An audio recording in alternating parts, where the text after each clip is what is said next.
मधुपुर शहर के 52 बीघा में स्थित कपिल मठ इस महान दर्शन की एक आध्यात्मिक साधना भूमि रही है। कहा जाता है कि इस मठ की स्थापना 1927 में स्वामी हरिहरानंद ने की। उन्होंने इस मठ के गुफा के अंदर करीब 21 वर्षों तक साधना की।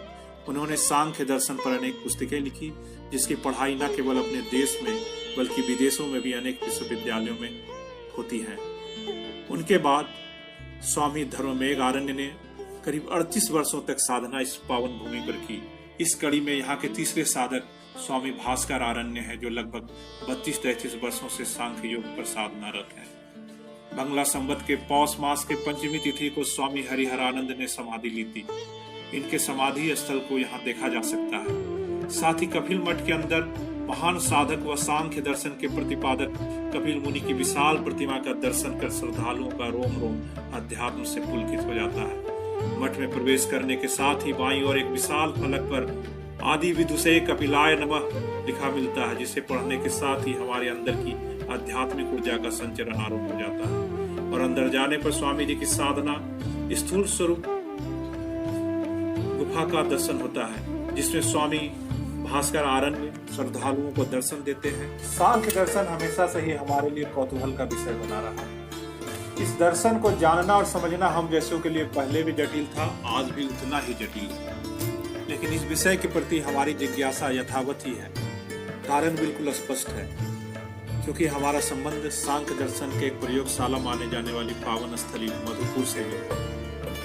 कहा जाता है कि मानव ने जब अपनी भौतिक आवश्यकताओं की पूर्ति कर ली, तब उसने अपनी बुद्धि और शक्ति के द्वारा व्यक्तिगत और समष्टिगत गूढ़ रहस्यात्मक समस्याओं पर चिंतन और मनन आरंभ किया।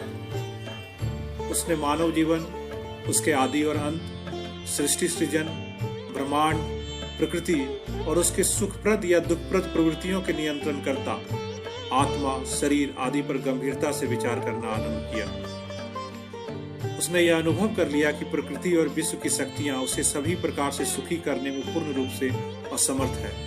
अतः उसने प्रकृति से अधिक शक्तिशाली सत्ता को ढूंढने का प्रयास आरंभ कर दिया।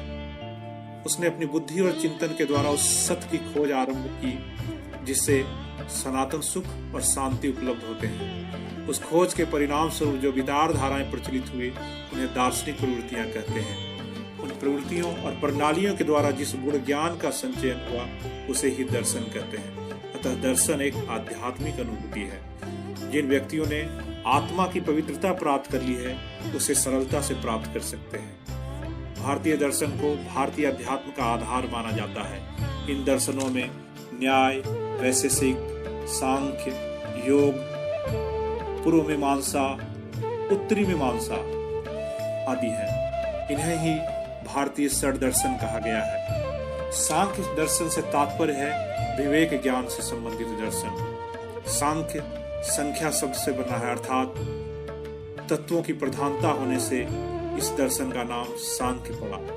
इसकी स्थापना करने वाले मूल व्यक्ति कपिल माने जाते हैं। सांख्य का शाब्दिक अर्थ संख्या संबंधी विश्लेषण होता है। इसकी सबसे प्रमुख धारणा सृष्टि के प्रकृति पुरुष से बनी होने की है। यहाँ प्रकृति यानी पंच महाभूतों से बनी जड़ है और पुरुष यानी जीवात्मा या चेतन है। सांख्य दर्शन के अनुसार पुरुष से सृष्टि का आविर्भाव हुआ। प्रकृति को पदार्थ कहा जा सकता है। प्रकृति वह आद्य पदार्थ है जिससे सारी सृष्टि की उत्पत्ति हुई। सांख्य पदार्थ में प्रकृति में अधिभौतिक और बौद्धिक दोनों तत्वों की समन्वय माना गया है। वहां पहुंचने पर पता चला कि स्वामी जी केवल आज के दिन ही आम श्रद्धालुओं को दर्शन देते हैं। वहीं इसके दूसरी ओर एक विशाल परिसर में आज के दिन श्रद्धालुओं को महाप्रसाद के रूप में खिचड़ी और गुजिया का वितरण किया जाता है। श्रद्धालु नीचे पंक्तिबद्ध बैठकर इस महाप्रसाद का आनंद लेते हैं। क्या अमीर, क्या गरीब, ऊंच नीच और धर्मों के सभी बंधन यहाँ मिट जाते हैं, क्योंकि हमने यहाँ हिंदू समाज के साथ ही अन्य धर्मों के लोगों को भी इस साधना व शक्ति स्थल से आध्यात्मिक ऊर्जा व खोज प्राप्त करते देखा तथा उनके चेहरे पर एक विशेष शांति व आत्मसंतोष का मुस्कान पाया। वस्तुतः हमारा शहर मधुपुर विभिन्न धर्मों, विभिन्न संस्कृतियों व विभिन्न समुदायों का एक मेल्टिंग पॉट ही तो है। साथ ही समावेशी संस्कृति का एक अनुपम उदाहरण भी है अपना यह मधुपुर।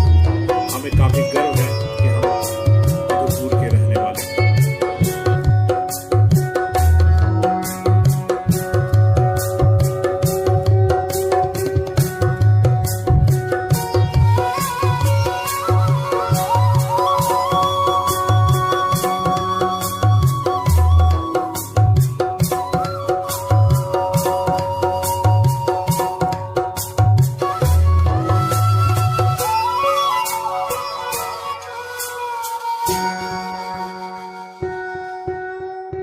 है।